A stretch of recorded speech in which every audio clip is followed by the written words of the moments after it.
right, folks, get ready. Larry knows how to keep the bugs out and the crowd awake. With more than 45 years in the pest management world, he's worked with industry giants like Dow and Syngenta, and now leads Stretz pest consulting services through Oldham Chemical.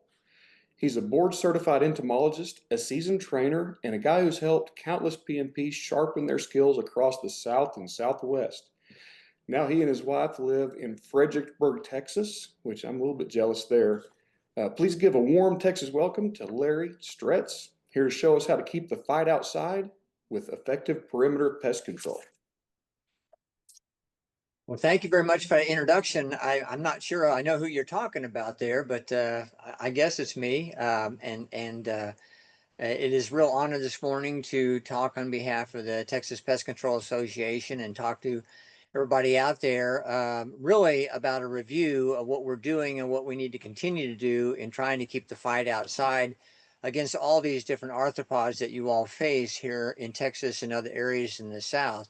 So before I jump into this, I know our major goal in this business is to make money and then also to keep our customers happy. It works hand in hand.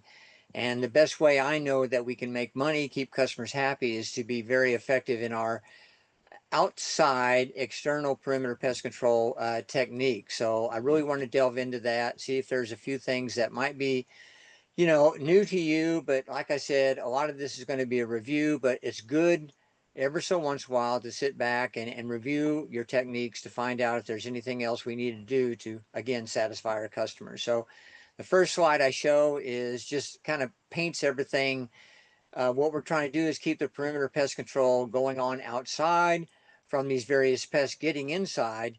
Now, we can't help it sometimes. We're dealing with bed bugs and German cockroaches. They are events that call us on the phone and have us come out and take care of. But the vast majority of arthropods we deal with, and I'll show you kind of a cast of characters in a minute, but the vast majority of them, if we're effective and we do everything properly, we should be able to keep that fight outside, as I'm saying, and that's where the profit in our business really comes from.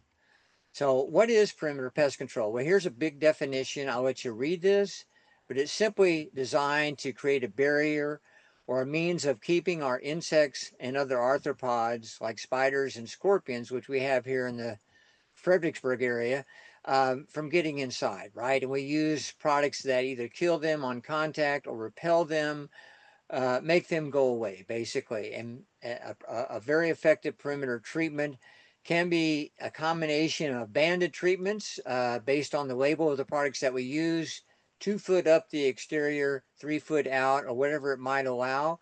But also we look at the use of baits as well, be them baits for ants like gel baits or liquid baits or granular baits that help in the process of effectively providing us a perimeter control approach. So we're ready to begin, right? We've got our yellow boots on, we've got gloves on, we're going to pull the reel and go to work, right? Well, I want you to pause for a second and just remember that what you do out there, your motions carries the weight in terms of how we can provide protection and control of these pests and keep our customers happy. So it's the old walk the talk. If we walk the talk in a way that we're not too friendly with the environment and have our concerns of our customers as well as their neighbors worried about that, then we need to take a step back and look at our approach again to make sure we are doing the right thing. So that's just again a review to say that when you're out there, what you do, it speaks volumes. And so let's just be careful, make sure we're following all the right rules and keeping ourselves, our customers, and the environment safe. So here's a bit of an outline. I'll go through this not in too great detail, but promoting perimeter pest control talks about the use of integrated pest management that we've heard of and we know about, and we actually practice every day because that's a part of identifying the key pests we deal with, their biology, why they're there to begin with, right? And the only way we can determine where they're at is through proper inspection, taking the time to inspect properly and using the proper tools to do that, and then document what we see and discuss that with our customers, right? So all these things are important as management tools in our process of providing effective perimeter pest control. Choosing the right treatments, right? Sometimes they need to be prescriptive bait treatments, and changing in baits, because our friends the ants or cockroaches, they through their life cycle they need a different type of bait to be effective. So we know that, and we have to kind of watch them and see what they feed on and determine if it's the appropriate bait to use, or we need to switch to another matrix or something. If we need to go inside, we want to be very careful about what we use on an inside treatment, so we're not scattering and causing a bigger problem as a result. And then when we do a perimeter treatment outside, I'm sure most people desire to set up their accounts, their pest control accounts, on quarterly. And we can do that with the effective residual products that we have on the market today. And certainly always keep our customers engaged in this process. They do pay the bills, but oftentimes they're the ones that have caused the problem to begin with, and all those conducive conditions they've created. Okay, so this is a cast of characters, and there are more obviously, but I wanted to give you a nice color picture of all the different insects we have to deal with from time to time, as outside, but some of them get inside too. My favorite here in Gillespie County in Stonewall and Fredericksburg, Texas, is the striped bark scorpion that I've had to do battle with for a year before I got them under control, because they were so bad in the attics in the home we lived in. But what I do want to touch on are a couple characters, that being large colony ants and also mosquitoes, real quickly as we continue this process of discussing perimeter pest control. So we'll talk about mosquitoes first, right? And you all know them, right? The day biters, if you will. The yellow fever mosquito and now the Asian tiger mosquito have been a terror here in Texas and other areas of the South. And they're out there during the day. They like to feed on vertebrates such as humans, right? And they can be primary vectors of these various diseases that we are concerned about, and we should be: Zika virus, chikungunya, yellow fever, obviously, et cetera, et cetera. So these are day biters. They're also called container mosquitoes, which means if our customers have a lot of old tires or old pots or things that'll hold water on the outside and it rains a little bit, just a little bit, right? This can be enough to breed these types of mosquitoes that it only takes a week before they become from an egg to an adult, right? So we need to talk to our customers, make sure we clean up these different situations so that these mosquitoes, as well as the night biters, the QX variety and things like that, uh, maintain a minimum population. And here's a picture, that I think speaks volumes in terms of what we can do with our customers. Look at the house, walk around the house with the customer, assess the situation, look at the different conducive conditions where water can develop, and these mosquitoes can breed in, and work with customers to try to minimize these as much as possible. I mean, my favorite is looking at the yard, and if they're watering too much, there's something we can do about minimizing the irrigation or slowing that process down. But sometimes after a rain, when it does rain here, you can have standing water that, if it's there long enough, can breed mosquitoes. So there may be an opportunity to drain that, or to use some granular larvicides or something in that area to try to reduce the populations of mosquitoes in the area. So good assessment of the situation is very important before we even start spraying for these mosquitoes. And looking at spraying for mosquitoes, this is a daytime application, and I'll suggest using, say, a backpack sprayer. You want to look at going from the structure itself, close to the house where they may be resting, to meticulously going out farther to the boundaries of that property in a way that you're really providing effective coverage of mosquitoes anywhere and everywhere they can be resting in the vegetation or other areas under the soffits, et cetera. So just being very systematic in our approach is very, very important in this type of perimeter treatment. And this is a picture right from University of Florida showing that when you look at mosquitoes, and this is the last slide on mosquitoes, you want to look at not only controlling the adults that are resting in the bushes or underneath the eaves and things like that, but you also really want to pay attention on where can they be breeding their eggs and everything. So you want to look for standing water where you have opportunities to put larvicides. Using larvicides around structures for mosquito control is the absolute best way to control a large concentration of subsequent generations that are coming in the future. by using these products. So the big picture is very important when you look at the whole area for control mosquitoes. Okay, so let's jump to ants real quick. So, we have a lot of ants here in Texas and in the South in general. This is my ant du jour for the day.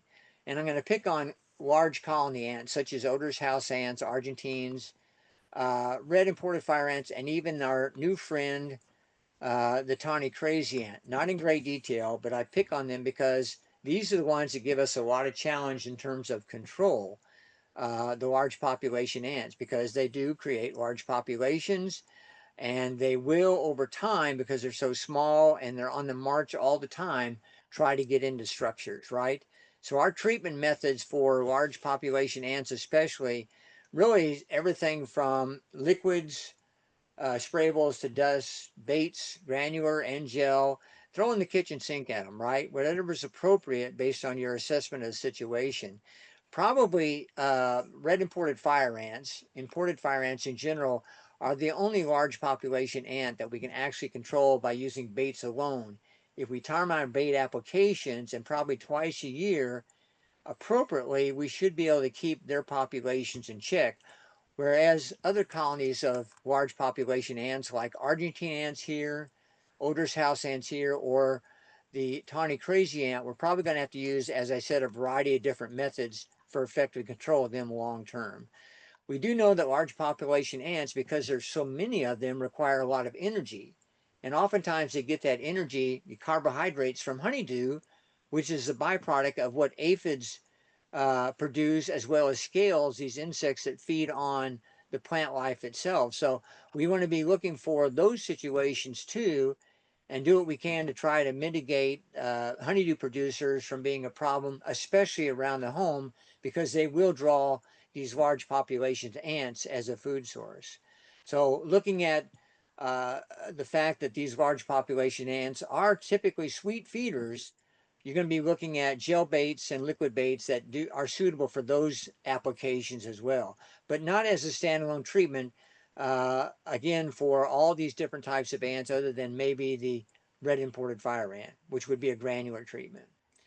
Okay, also it's very important to know that Argentine ants and other large population ants can trail long distances, right?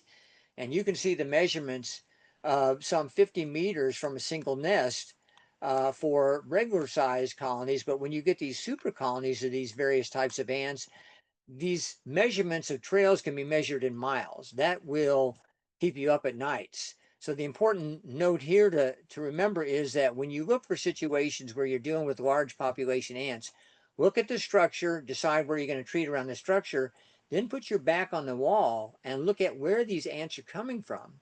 Oftentimes, it's quite a distance to satellite nests away from the structure that hopefully we'll be able to treat effectively based on the product you're using and the label applications and everything. So these ants can forage a long distance.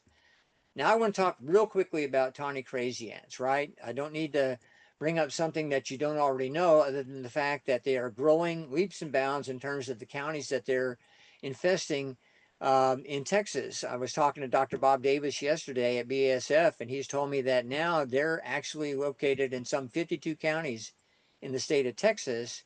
And we have been able to use various products like Termidor to keep them in check with a special local need label. And the Texas Department of Ag has submitted another label to the EPA for further use of that product. But there's other products also labeled. Uh, these ants are in such a large population that it's almost a weekly basis of going out and controlling them, because they can get so large around structures. Whereas maybe the use of products like Termidor, we can try to go after them from a quarterly basis standpoint, which I know is what we want to do. So you know about tawny crazy ants. They literally can compete and push away red imported fire ants in a given area because of the size, number that they are, and the competition they bring for food sources in the area. This is just a picture I wanted to show the boneyard, if you will, after treating for tawny crazy ants around the structure in Florida. I mean, look at that.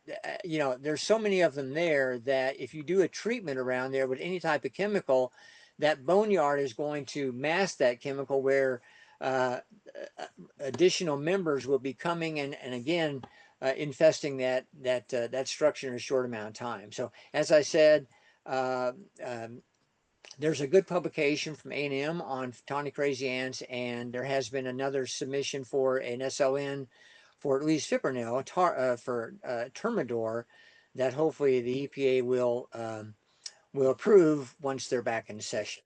Okay, so a little bit about mosquitoes and ants just to kind of whet your appetite. I go back to my outline again and say that all this is very important, right? Implementing IPM, knowing the biology of the pest, doing a proper inspection, and identifying conducive conditions, and certainly working with the customer about that, but also looking at entry points and things we can do to treat in those areas, as well as using exclusion methods to try to keep the from the ants or other insects from getting inside.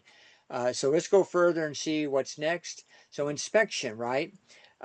For ants and other critters, we want to get down and dirty sometimes, and it's going to take a while. We have to allow sufficient time to effectively and efficiently inspect, right? I know we have a schedule to meet every day, so many accounts to stop and look at, but each time you're there at an account, keep your eyes and ears wide open. Look at any situation that has changed that might be good or bad for trying to service that account and keep your pest under control on the outside. Talk to the customer, obviously. What a concept, right? Get the customer involved, not only in paying the bill, but they are engaged in this process of trying to provide effective pest control as well by helping you reduce conducive conditions, right? Helping you by plugging up areas that these pests have gotten in, etc. Be properly equipped when you're out there. I give you a laundry list of different things to make sure you have on the truck, on the vehicle when you're going out to inspect. And before you do your treatments, everything from some type of a jar to capture specimens in. If you don't know the type of specimen you're dealing with, you might want to take it back to the shop and have it identified there. Use a camera where you can take some good magnifying pictures of various insects and also pictures of what you're having to deal with to document that for you and your customer's sake as you go forward. All these other things, height enhancing device. I thought that was a fancy way of saying a ladder. Protective equipment, a bum cap if you're in the crawl or in the attic. If you need to go inside, knee pads. I wear knee pads every day these days. A dust mask is very important. And then detection equipment, right? Are we using moisture meters? Because oftentimes that's what's drawing these arthropods to the structure. And certainly inside, if there's a leak, that's going to bring in a lot of different critters because they're looking for air conditioning and water as well. Borescopes, listening devices. Know the knowledge of that construction, right? Is it a slab? Is it a crawl? Is it a basement? Is it a combination of the above type of thing that allow for these critters to get inside? We need to have better knowledge of our construction types. And then flashlights, right? And you see there's an S on that flashlight with 2 exclamation points. I have too many times, I won't tell you how many, gone into a crawl with a flashlight and in the middle of the crawl it goes out, right? Total darkness because I don't have another one with me as a spare. You should have at least two with you when you're doing the inspection and maybe one in the truck that's being charged at the time to make sure you're never out of having a flashlight when you're out doing a thorough inspection. Look up and down all around. That's a song I wanted to make. When we lived in Tennessee, I thought about going to Nashville and strum my guitar and start a song with that title, but I never was able to do that. The point being is that we have to be active when we do our inspection for all kinds of arthropods, all kinds of critters. Look up and down and ask the question, why are they there? Are they there for food source, water, or for harborage? And that's going to help us design a proper approach to effectively control that particular pest. Here's a picture of Mrs. Jones' garden. She loves the garden and everything. We look at this as going, this is a hazard, right? And why is that? Just to review, a lot of pine straw, mulch, could be pine bark, whatever. Moisture sources right up against the structure, which means we can have anything and everything seeking harborage here and going after the water sources that may be in that saucer there, which could lead itself to having invasion of these critters in the home. So work with customers to help them understand the dynamics, the biology of these insects and arthropods we deal with is very, very important. So again, back to our outline, choosing the proper chemicals, baits, etc. I have this one slide here that I think is appropriate in that when you're dealing with spiders, right? Say around a boathouse, what's the product to use if you've got spiders you're trying to treat in that boathouse, where there's a great chance of that any type of that drift or drippage may fall into the water in that lake, right? Well, we can do everything we can to maybe roll on the chemical on the scaffolding of that boathouse to keep the spiders under control. But there are other products out there that you might want to look at, such as Web Out, that could be effective in this situation as well. So the point being is choose the proper treatment for the the work that you're doing that's going to be effective as well as be safe for you and the environment as well. And there are other tools that we can use. They are an enhancement. They are certainly something we use hand in hand with chemicals out there. That would be traps. Glue boards obviously are very, very useful in our business to identify areas of hotspots for different arthropods and also to catch smaller populations, right? We've got light boards and everything. They're a valuable monitoring device as well as a good way to control large, well, not large, but small populations of various fly insects and things like that. And then, there are pheromone types of traps that will capture males, especially looking for females of Indian mule moths and things like that. So these are different tools that we want to use in our overall process of trying to keep our pests in check and to try to keep them and the fight on the outside of the structures. So baits, baits are very, very useful in our business. I focus primarily here on ants because they are a big picture of what we have to do for our customers. And if we're going inside, because on the initial we've got odorous house ants in the kitchen, what's the best thing to do to control odorous house in the kitchen? Is that to spray a pyrethroid right then and there where you see them? That's the best way to scatter them and create more colonies. That's one thing. I would suggest that we use a non-repellent if you're going to want to use a chemical, a liquid treatment. But I would also suggest we use a bait in an appropriate way that's going to have these ants pick it up and take it back to the colony members that are hidden inside the cabinets and things like that. Remember, when we're working with customers, always communicate to them what they should and shouldn't do when we're using baits both on the inside and outside of a structure. We don't want them to be spraying over the top of a bunch of ants that are feeding on a bait and just kind of ruin the process there. So make sure they're educated on what they should be doing when you start using baits, again, inside and outside the home.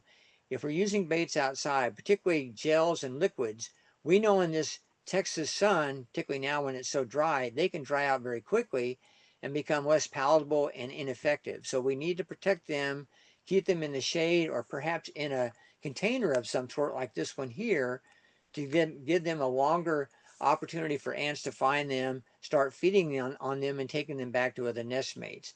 Granular baits can also be very effective on various species of ants and other arthropods like crickets and things like that if we use them after identifying where these pests are in an appropriate way. So baits are very effective in our business.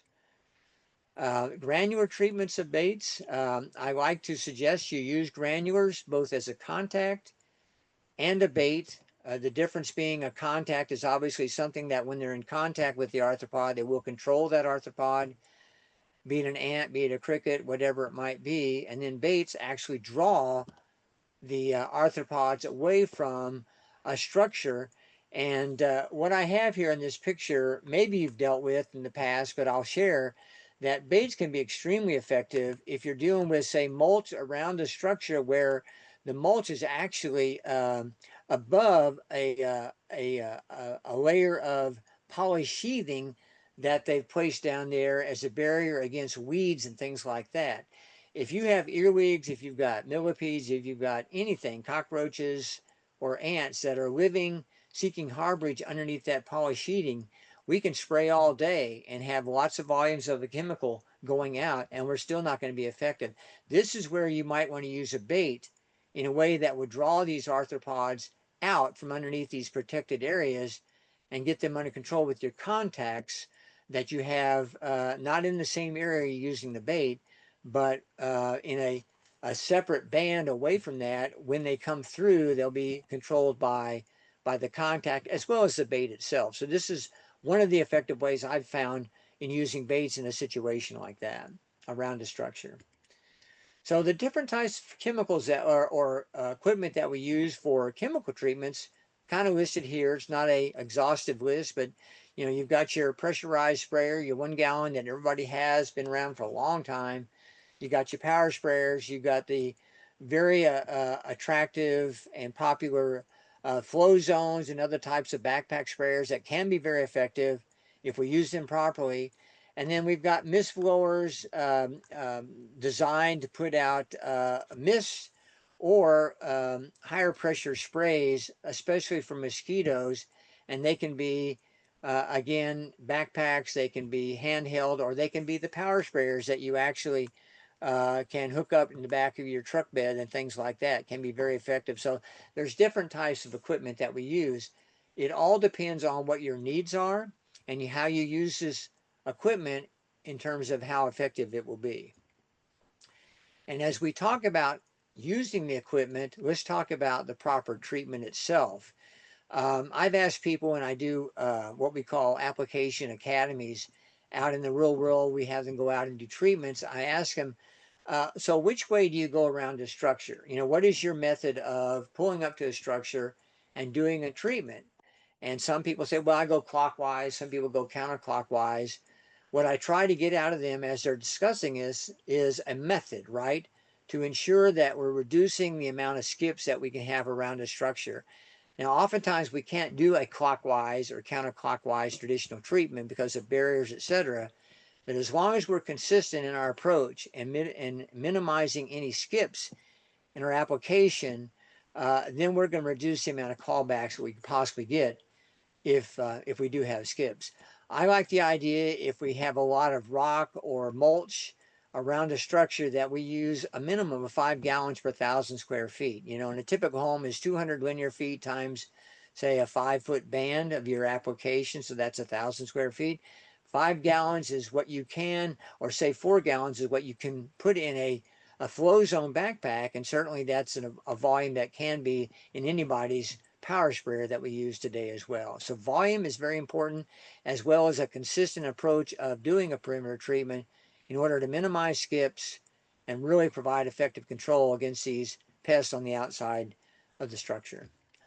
You know, make sure that we're looking at, you know, we'll go back to well-maintained sprayers, right? I know this is maintenance of sprayers 101, but you know, watch out for nozzle wear. Over time, even these brass nozzles will wear, and the pattern that we use over time may not be the uniform pattern that we wanted from the nozzle when it comes out of the box, right? So be looking at your nozzle wear, be looking at how much pressure you have putting out the treatment to make sure that it's consistent and not too much, but consistent is the key.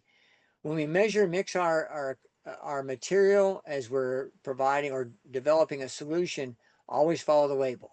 Did I say that? Always follow the label. The label is the law. We need to follow the label. Use a proper concentrate bottle that's going to provide the appropriate amount of concentrate to put in that that backpack sprayer or that power sprayer that you're using for effective control, so that you know you have the label rate you're putting out in the solution that you've mixed. And also consider your water source. You know, don't be using your customer's pool because it's mixed with all kinds of chlorine, etc. And just be careful about the pH. Sometimes we need to measure the pH to determine if it's neutral or too acidic or too alkaline. And if it's one or the other, it may really reduce the effectiveness of the chemical that we're trying to provide effective control of these pests with. Be systematic with your treatments, as I said. Watch that clockwise, counter, or clockwise pattern to be effective. And also consider the weather conditions, right? Is it too windy to do a treatment, particularly for mosquitoes or anytime we're treating under the soffits and things like that. We need to make sure that the chemical we're putting out reaches the surface of where we're trying to treat in order to be effective long term for these insects. I have a cross out of this picture here. We're doing a treatment around windows, but I think this guy got a little overzealous and he wanted to wet the side of this building as well in his treatment around a targeted treatment around the windows. So I would say that's probably a no-no. Be very systematic and pinpoint your treatments appropriately. Look for those openings as we do our assessment and we're working with customers. Try to use exclusionary methods. Uh-oh, need to go back here of keeping the insects out. But where we do need to treat in these areas, consider using a liquid and a foam application or maybe dust to really reduce the amount of entry points that our arthropods, our insects can find. And in particular, I have the the vent under the soffits where, in my case, scorpions can climb in on a regular basis unchecked, and they can live in the attic for a long time and then drop down from the ceiling fans and things like that and be a real problem, especially in the middle of the night. So be looking for openings and what we can do to reduce those openings with, with concrete or mesh and things like that could be appropriate for various insects, as well as doing the chemicals that I talked about before. Um, Going back to ants, remember ants do trail long distances. They also like to follow edges. So as we do our inspection, look for these trails, if you will, from one side of the yard to the other. Often they will start maybe in the neighbor's yard and come across and find their way up to the structure, particularly if that structure has a lot of vegetation around that. As we said before, large colony ants feed on honeydew as a carbohydrate source.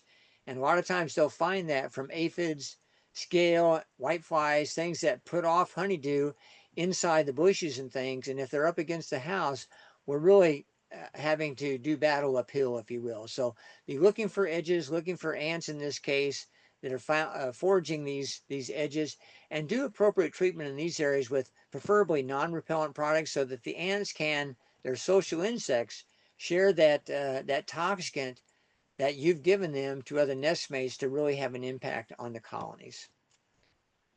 And then I think finally, two other slides on the perimeter treatment itself.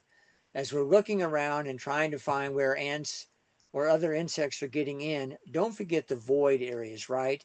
Oftentimes, critters like carpet ants will get inside the soffits and they'll set up camp there for a good while because they climb over from the tree, the bushes, and things like that, or even the electrical wires, right? They'll get in there because they're drawn there from the dampness or the fungus generated from a really bad piece of wood in the soffit, and they'll set up camp there and eventually can get inside by going down the wall voids and into the kitchen and other areas. So be looking for, again, entry points, and where you can, you might consider using treatments including dust and or liquids with foam to, again, intercept these critters from getting inside the structure. That's the key. Try to keep the fight outside, as we've talked about. And then finally, as a kind of a capstone of our perimeter protection, just remember that if we're doing a treatment for any kind of a pest and we want long-term control, at least quarterly, we need to look at the situation, what we're trying to control, and then also, where are these insects, arthropods living? If there's a lot of mulch there, if it's this time of the year, or anytime it's dry in the year, where the ants and other critters going to be? They're going to be in the mulch as far down as they have to be where it's cooler and in the moisture. Having said that, if we're trying to tackle them and provide long-term control around a structure like this, we need to put out enough volume that's going to penetrate that mulch, pine straw, or gravel, whatever you may have around the structure, to get down to where these nests are in those situations.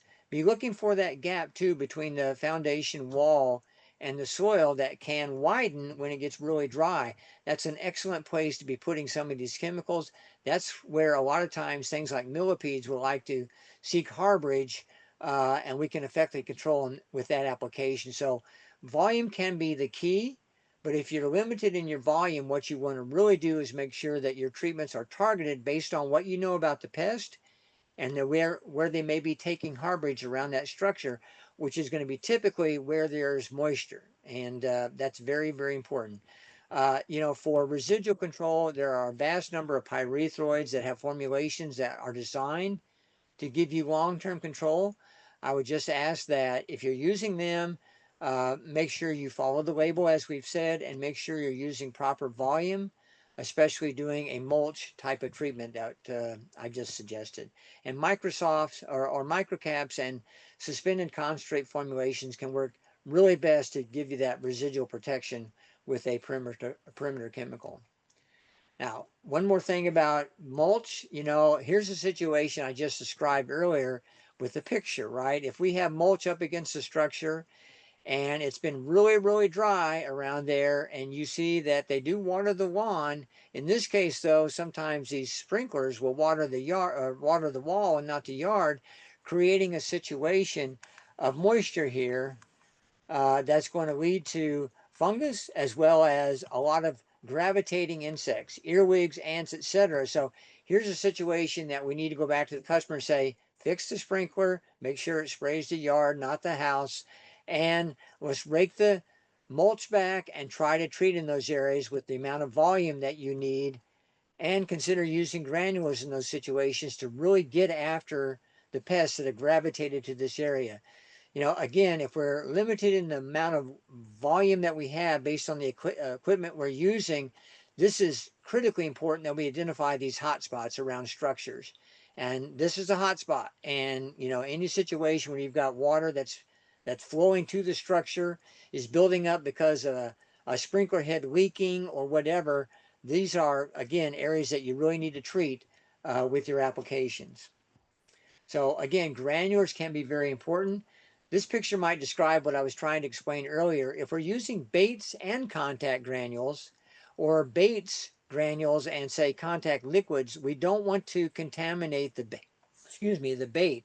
So in this case, we might consider doing a 1 foot up or 2 foot up, 3 foot out liquid treatment around the structure, and then trying to really enhance that treatment by putting out a bait in a wider loop, if you will, outside of that banded liquid treatment to really provide effective long-term control. Or so think about the use of baits as a enhancement to your liquid treatments or your granular contact treatments as well. Okay, so what we talked about is a lot of situations and a lot of insects, arthropods you've had to deal with. And I do know, I've been out there a little bit, I do know that oftentimes it is very difficult to provide that effective, lasting exterior treatment based on the situations you are up against. And we know that customers really look at this picture, this picture on the left here, as being ideal, right? That's heaven to them. We got the flowers out there, we got the bushes, everything's growing well. But we can also look at that as a real train wreck, right? This is opportunities for anything and everything to be a problem here, and we need to get their cooperation to provide effective control by reducing as much as we can these situations. So I know it's a challenge, but you guys are up to the task. So going back to my outline one more time, what are we talking about here? We're talking about engaging the customer for success, right? So make sure the customer is involved with the process. We're no longer the rat catchers out there. We're actually consultants in what we do as service technicians, as service technicians, educating our customers on what they can do to help themselves reduce the level of insects and arthropods around the structure by cleaning up conducive conditions and maybe trimming away things away from the structure that minimizes the bridging effect that we have to face on a regular basis. And with Generation X and Generation Z out there, I know you can go out from time to time to the structure and the customer already knows what you're going to do and how you're going to do it, right? So we have to go through that process, listen, and then go through the motion of doing the product, the service effectively, so that they're happy long term. This new Generation X and Z is a totally different breed of cat that I admire you going out and facing them and working with them and being successful, because they are new customers that we're dealing with from day to day now. So Anyway, just be very, very open to these new thoughts and keep these customers engaged in the process. And then again, I've talked a little bit about this, that this is very appropriate too when doing a perimeter treatment for arthropod control, is not only looking at liquids or granular chemistry and baits and everything, but think about those physical means of keeping arthropods from getting inside or cleaning up messes. You know, sanitation is very important. Working with the customer on that, maybe even vacuuming things up that you do as a service and getting paid for that as well. But suggest and or make sure we seal cracks and crevices, add door sweeps where insects can get in, and if it's an insect getting inside, what's going to follow that? It's going to be a spider or a scorpion, right? So we're doing ourselves and the customer a favor by making sure that there are appropriate sweeps under doors, windows are sealed effectively, etc., as a physical and cultural means of control of these different arthropods. Using lights to draw pests away from the structure. What comes to mind there are things like Asian ladybird beetles that can aggregate in large numbers, and if we can keep them from aggregating up against a home where they typically will get inside over time, by putting lights out away from the structure that they're drawn to, that's a good thing. And other insects, that would be appropriate as well. Ultra lighting around the structure, right? Instead of the mercury vapor, suggest to your customers to use sodium type of lighting or keep the lights off when they don't need them, to minimize the draw of these flying insects around the structures, which is also, again, going to draw things like spiders to the structures as well. Remove debris, reduce vegetation, increase ventilation. These are all kind of broken record thoughts, but very important in our ability to reduce insect populations and pressure around the home as cultural and physical methods. I put this picture here because I'm sure many of you have faced this situation before where you go out there and you go, oh my God, where do I begin, right? Uh, Trimming in our business is a very strong means of effective pest management long term. If we can minimize or even eliminate the bridging effect, and most of you know what I'm talking about there, is anytime you have a limb that's overhanging the home or a bush that's rubbing up against it, that's the bridging effect where these different arthropods can climb up, get on, and jump inside the home. And now we've got a problem inside the structure too. So this type of hedging or trimming is very much a part of our pest management approach to effective long-term control, and being a outside type of application for pest control. You know, the second picture just shows where these different critters can get inside. If it's on a roof or under the soffits, again, they can get through the vents, or they can climb down through the vent stacks, like smoky browns are characteristic in doing that, or vents that may have a torn screen into the attic, or bad flashing around the structure itself is not only bad for arthropods, but maybe rodents as well. So having a big look and looking up, down, all around, as we said before we get started, is very, very important. And of course, going out there each time and having another look, because things change over time, right? So it's very important to consider the use of, trimming and other physical means of control for long-term pest protection. So what can you do to really enhance your overall approach of controlling pests on the outside, keeping the fight outside? Well, as a company, you might consider getting your team together from time to time, if you're not doing this, and practicing your application techniques. Go out there and have folks actually do some spraying with the equipment you're using today, be it a power sprayer or a backpack, and treat the walls, and let everybody else observe.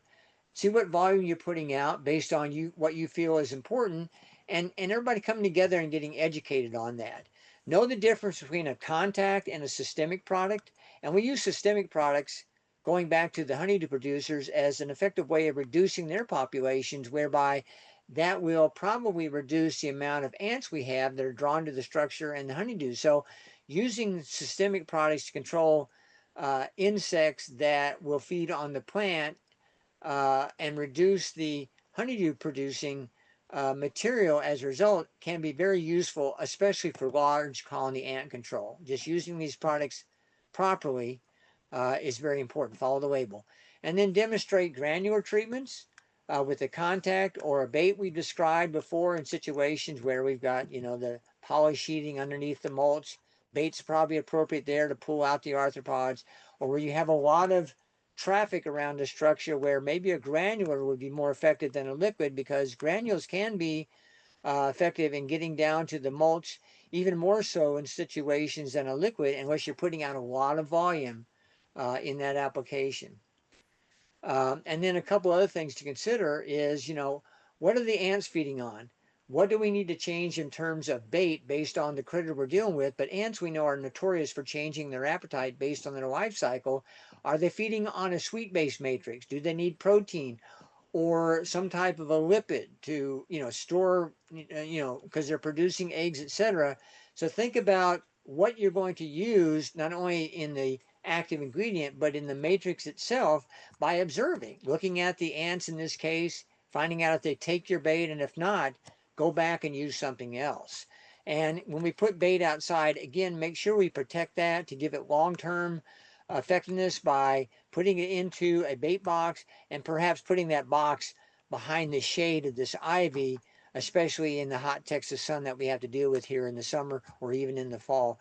And then finally, another thing that we do, or I do in my demonstrations, is I put together a mulch bed, if you will. On one side, I'll have just mulch, so both of them have mulch of the same level, and then I'll treat a little bit more on one side, more volume versus the other.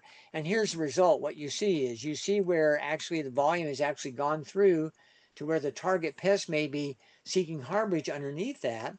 Whereas on the other side, this side, because we didn't use enough volume, they're still protected. The ants, earwigs, whatever it might be, is still protected under that mulch, and we're probably going to have to go back and do the treatment again.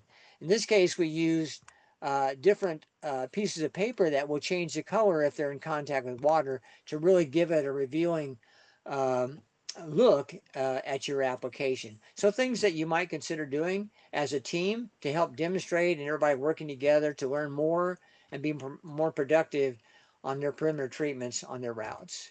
So, and calibration, we can't rule out calibration. When was the last time we calibrated our rigs, our pieces of equipment, to determine that we're actually putting out what we're supposed to be putting out? And it's nothing more than taking the time to either marking out a given area, or using a container and somebody having a stopwatch to determine what volume you're putting out over a given time. That's your flow rate. And it's very important that we do this on a regular basis to make sure that our equipment is in working order, there's no leaks, the pressure is consistent, and we know what we're trying to put out there, what we're striving to put out there in our perimeter applications is exactly that, based on our knowledge and our calibration that we've done of our equipment.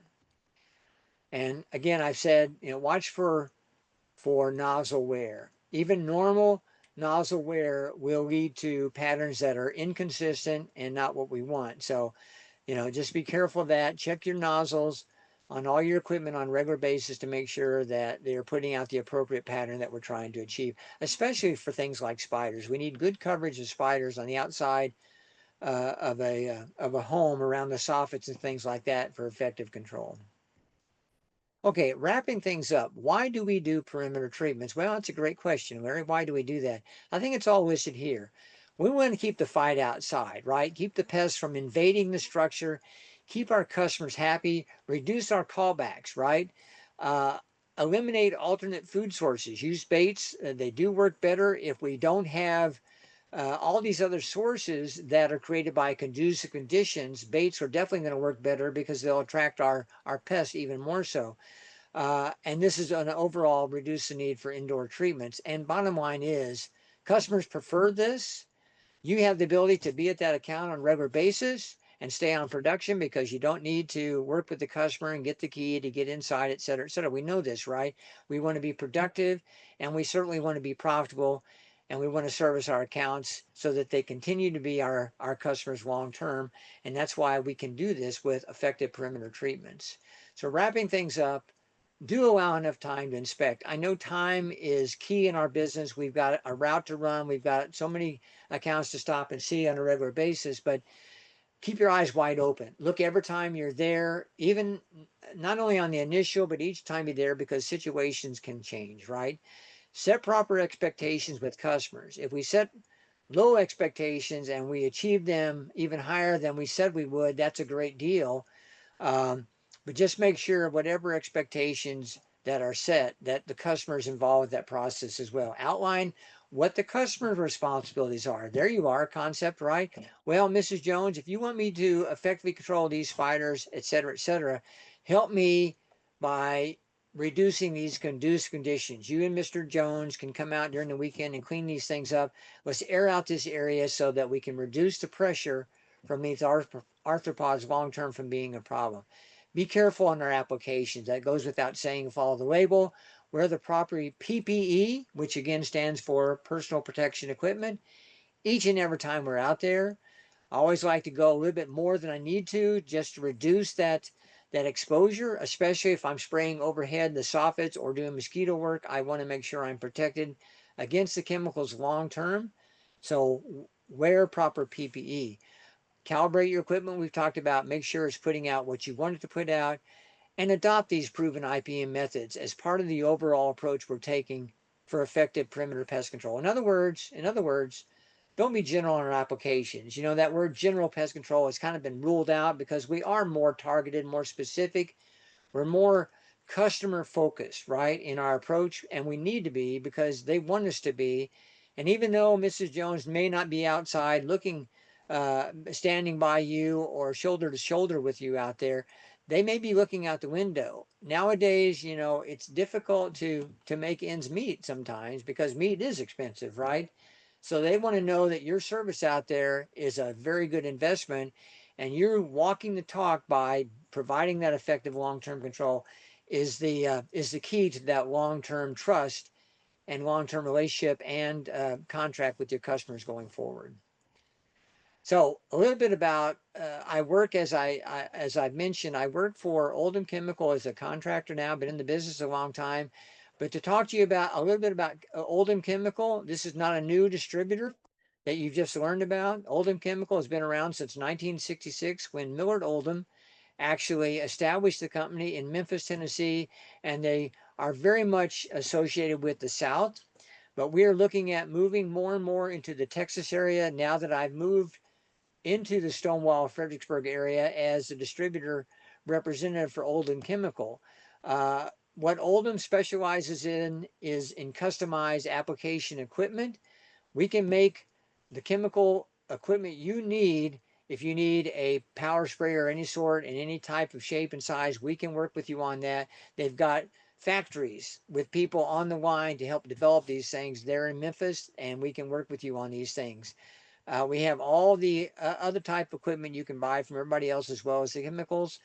Oldham has locations you can see here from Knoxville to Little Rock, Arkansas. You know, and that's moving forward. We hope to have another opportunity, a new service area in a branch in Texas as time goes by. This is just some slides of the different equipment that Oldham has put together for perimeter applications. A nice bed slide and perimeter system there. And again, it can be for pre-treats, it can be for pest control. We have a host of different approaches we can take to customize the application equipment that you need, as well as I said, the backpack sprayers, flow zones, the Birchmeyers, et cetera, that all distributors have, but Oldham has them as well. Pressurized sprayers, all the chemicals that the manufacturers bring to you, we have those as well and can certainly ship them to you from our location to your doorstep. And we do have the training support as I'm trying to share with you today of what we can provide to you and your team as well. So this is a picture of me. I'm sorry I had to show that. But I live again closer to Stonewall, but in the Stonewall Fredericksburg area. This is my email address, Larry Stretz at oldhamchem.com. If you want to reach out to me and let me know if I can help you out, let me know, or call me on my cell phone number. And if you want to call Memphis and talk to Tommy or Bobby Bledsoe, they'll be glad to explain more about what we have to offer. And would be glad to support your company going forward. And with that, I'll just ask, are any questions? And I'll shut up and listen, right? So thank you very much. I am unmuting people now, so if they want to ask questions, they can ask questions. Larry, thank you very much. That was awesome. Thank you. A real quick, slide that you had there was super, super powerful. So many people walk by a stone and don't turn it over. I mean, in pest control, we literally have to leave no stone unturned, right? So, Eh, all that is super important. You have to get to where they are. Sometimes you have to get your knees dirty. You're right. Yeah. Thank you. So, what questions have we got? Anybody